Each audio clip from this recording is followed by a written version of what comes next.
பெரியவர்களே, முதல்ல எல்லாருமா சேர்ந்து முதல்ல ஒரு பெரிய வணக்கத்தை நம்ம சொல்லணும். ஏன்னா எந்த கவர்மெண்ட் வந்தாலும் சரிங்க, சுகாதாரத்துறைக்குன்னு இப்படி ஒரு அமைச்சர் இனிமேல் கிடைக்கவே மாட்டாங்க. மா சுப்பிரமணியன் மாதிரி ஒரு அழகான ஒரு மனிதரை அவர் எப்படி தேர்ந்தெடுத்தாருன்னு எனக்கு தெரியல. எனக்கு நான் ஒரு நாள் இவற்றை தனிப்பட்ட முறையில் சொன்னேன், அண்ணன் இந்த பதவியை வச்சு நீங்களே உங்களை வச்சு தான் அந்த பதவிக்கே பெருமையா இருக்குங்க அப்படின்னு. காரணம் என்ன, மருத்துவ சுகாதாரத்துறைக்கு அமைச்சர். ஆனா மருத்துவத்துக்கு மட்டும் ஒரு அமைச்சர் கிடையாதுங்க, இயற்கை சூழலுக்கெல்லாம் மொத்தமா அமைச்சரா இருக்காருங்க அவரு. அண்ணன் இப்ப இந்த குறும்படம் போட்டு காட்டினாங்க. இந்த படத்துல இருந்து மனசு எனக்கு கொஞ்ச நேரம் அப்படியே மூச்சு நின்று அப்புறமா வருது. அவ்வளவு விஷயங்கள். மரங்கிறது வந்து ஒரு மரம் சாஞ்சாலும் சரி, ஒரு மரம் ஒடிஞ்சாலும் சரி, அது ஒரு மாதா சாகுற மாதிரி பார்க்குறாரு பார்த்தீங்களா, அதுதான் அவருக்கு உள்ள ஒரு சிறப்பு. நான் கேள்விப்பட்டேன், பெரியவங்ககிட்ட எல்லாம் சிலவங்க சொல்லுவாங்க, ரொம்ப பெரியவங்க சொல்லுவாங்க, இப்போ கிராமங்களெல்லாம் ஒரு மரம் வச்சுட்டு அது சாமியாக கும்பிடுவான். அதில் ஒரு மஞ்சள் துணியை கட்டி ஒரு மரம் வளர்த்தாவே அது தெய்வத்துக்கு சமமாக மாரியத்தா காளியத்தாக்கு சாமியாக கும்பிடுவாங்க அந்த மரத்தை. அதோடைய அருமை என்னங்கிறது எனக்கு இப்போ தான் தெரியும். நானும் என்னுடைய தோட்டத்தில் நிறையா மரங்கள் வளர்க்குறேன், யாரும் தெரியாது, நம்ம இடத்துல மரம் நட்டுருக்கேன்.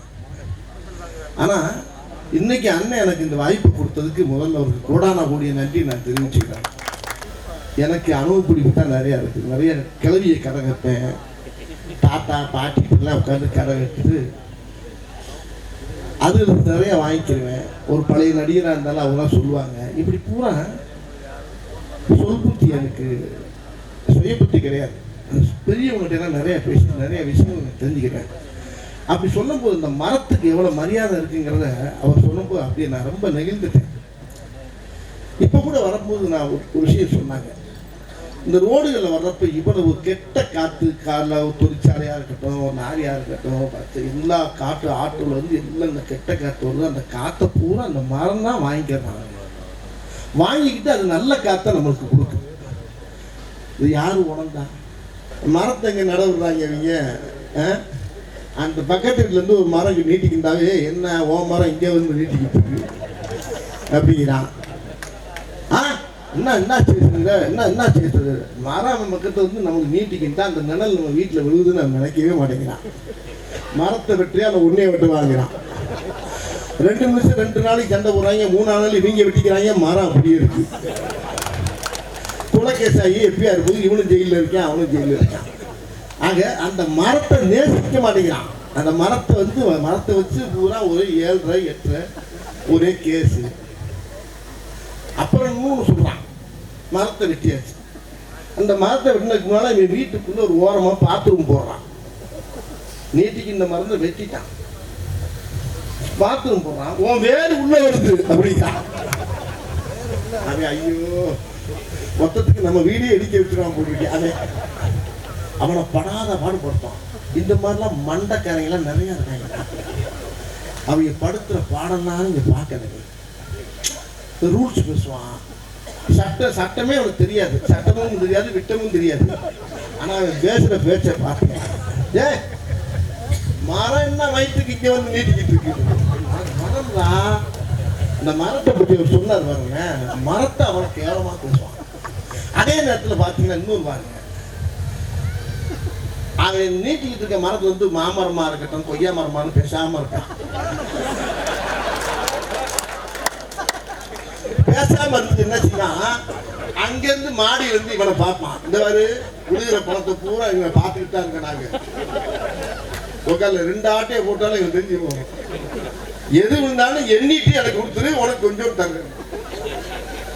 அந்த மரத்தை கூட கனியா இருந்துச்சுன்னா எங்களுக்கு தெரியும், எங்களுக்கு போத்தா மிச்சம். நாங்கள் சத்தம் இல்லாமல் இப்போ எங்கள் ஊரே நடக்குது. அதை பொறுக்கும் போது நம்ம வாட்ச்மேனே கேட்பாரு, ஐயா எடுத்துக்கலாமா, 2 மரம் 2 பழத்தை எடுத்துக்கலாமான்னு.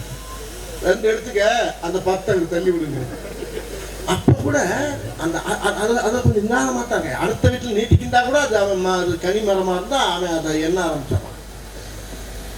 இப்படி மரத்துக்காக மரத்தை தப்பா விலை விட்டு மரத்துக்கு மரியாதையே இல்லாமல் நடக்கிற இடம்லாம் நிறைய நடக்குது. ஆகையினால எல்லாருமே இதை மனசுல ஏற்றுக்கிட்டு இதை எல்லா ஊருக்கும் இந்த மாதிரி பரப்பி நான் தமிழக முதலமைச்சருக்கு சார்பாகவும் அண்ணன் மாஸ் சுப்பிரமணியனுடைய சார்பாக கேட்டுக்கிறேன். இது ஊருக்கு இந்த மாதிரி ஒரு காரியத்தை செய்யறதுக்கு ஒரு ஆளுகளை நியமிச்சு மரங்களை நட வச்சு இதை நீங்களே நம்ம கவர்மெண்ட்லேயே இதை செய்யணும். அந்த ஒருத்தர் சொல்றான், அவன் ஏன் டைரக்டர் அங்கே போறான், டைரக்டருக்கு அதுக்கு என்ன அவன் ஊர்றாரு, அவன் ஊருக்குள்ள இந்த பள்ளம் எங்க இருக்கு, இந்த மேடு எங்க இருக்கு, அது இது எங்க இருக்கு, அது எங்க இருக்கு, அவனுக்கு தானே தெரியும். போகக்கூடாதா? அப்ப என் ஊர்ல வெள்ளம் தான் கனெக்ஷன் உட்காந்துருக்கு, அது ஊர்ல வெள்ளம்னா அதான் வேட்டியை கட்டி நிற்கணும். இவன் போறான்னா ஏய் நான் போகாம என் ஊர்ல நான் போகாம எவன்டா போறது போகணும்ல. ஏன்னா எங்க கிடந்து கத்துறான், எந்த குடிக்கல கிடக்கிறான்னு அவனுக்கு அது தெரியும். அது இன்னொரு வார்த்தை சொல்றான், உதயநிதி எதுக்கு அனுப்பி வைக்கிறாரு? ஏன் உதயநிதி யாராரு? போகணும்ல, போய் மக்களோட நான் இருக்கேன், உங்களோட சேர்ந்து வாழ்றேன், உங்களோட இருக்கேன், ஒரு மக்களோட சேர்ந்து ஏதாவது வேலை செய்யணும். இருக்கிற அமைச்சர்ல இருந்து இருக்கிற எம்எல்ஏல இருந்து எல்லாரும் போய் அங்கே பூரா அழுது தண்ணியில அந்த கீரா ஜீவமெல்லாம் இறங்கி நடந்து போற காட்சியெல்லாம் பார்த்தா இல்லை இறங்கி அப்படியே அந்த அளவுக்கு மேலே உத்தரவு போட்டு அளவுக்கு பண்ணிக்கிட்டு இருக்கேன். நான் இது அரசியல்லாம் பேசுறேன், விரும்புகிறேன். இது அரசியல் கிடையாது நான் சொல்றது. இருக்கு அவன் அங்கே அவனுக்கு என்ன வேலை, அவன் அங்கே போறான்னா அவன் யார் எங்க அமெரிக்கால வந்திருக்கான் மாறி சொல்லுறாங்க, தப்பு தப்பா பேசுறாங்க. நானும் அடைக்கடைக்கு பார்க்குறேன், முடியல. நான் யாரையும் நான் தனிப்பட்ட முறையில் சொல்லலைங்க. சந்தோஷம், உங்களெல்லாம் சந்திச்சு சந்தோஷம். நானும் இப்போ அங்கே இருக்கிட்டு போய் ஏதாவது மரங்களை வாங்கி பிடிக்க நட்டுக்கிட்டு இருக்கேன். இப்போ நீங்கள் சொன்னதுக்கு அப்புறம் இன்னும் நிறையா இறங்கி வேலை செய்யணும்னு இருக்கேன்.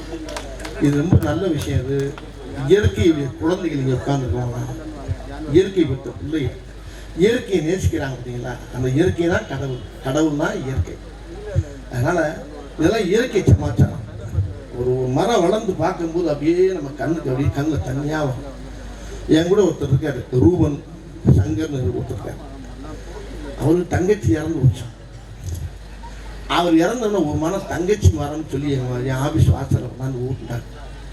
அந்த மரம் அந்த தெருவையே மறிச்சு போய் அவ்வளோ உயரமாக நிற்கிது. அதில் ஒரு கொப்பு ஒன்று கிராஸாக போச்சு. ஒருத்தர் வந்தார் மாநகராட்சியிலேருந்து, அண்ணன் இதை வெட்டலாமான்னாரு. என்னைய வெட்டு, இதையே வெட்டுறேன், அது நல்லா தானே போய்கிட்டு மேலே.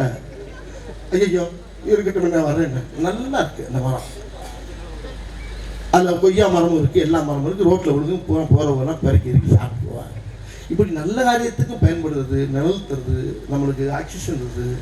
அதனால் இந்த மர விஷயத்தில் எல்லா பேருமே ஒருமித்த கருத்தோடு இருந்து இது பூரா நம்ம தமிழ்நாடு பூரா நம்ம பரப்பணுங்க. இதுக்கு நீங்கள் ஏற்பாடு பண்ணுங்க. இது என்னைய கூட தலைவராக போடுங்க, நான் போய் வேலை செய்யணும். பேசிக்கிட்டு சொன்னாங்க. அதனால உங்களெல்லாம் சந்திச்ச சந்தோஷம். நீங்கள் யாருக்கு ஷால்வே போடாதீங்க, ஆளுக்கு ஒரு மரத்தை கையில் கொடுங்க. ஒன்றா ஒரு ஷால்வை வாங்கிட்டு வந்து பொத்துறீங்கல்ல, பொத்தாதீங்க, மரத்தை வாங்கி தலையில் வச்சு விட்டு கொண்டு அதை செய்யுங்க. மரம் தான் நல்லது. மரம் மரம் மரம் உம்மரம் எம்மரம், எம்மரம் உம்மரம், மரம் மரம் மரம் மரம் சொல்லி மரமும் ஒன்று, தன்னுடைய மாதாவும் ஒன்று. மரத்தை வந்தால் அந்த பூமிக்கு நல்லது, பூமி தாய்க்கு நல்லது, இந்த பூமி பந்துக்கு நல்லது. எல்லாரும் நல்லா இருக்கும். எதிர்கால சந்ததியெல்லாம் நல்லா இருக்கக்கூடிய ஒரு பெரிய ஒரு குடிப்பினை அதாவது இந்த கெட்ட காற்று ஹாஸ்டலில் 1.5 லட்சம் 2 லட்சம் 8 லட்சம்னே கணக்கு வர மாட்டேங்குது. அந்த அளவுக்கு செலவு போகும். ஆனால் அந்த மரம் காசையே வாங்காமல் நம்மளுக்கு நல்ல காற்றை தருது. அதை மதிக்கிறோமா நம்ம? தயவுன்னு எல்லாரும் மரத்தை மதித்து இந்த மாதிரி மரம் நடுறதுக்கு எல்லாரும் உலகம் பூரா பரப்புங்க. வாழ்த்துக்கள்.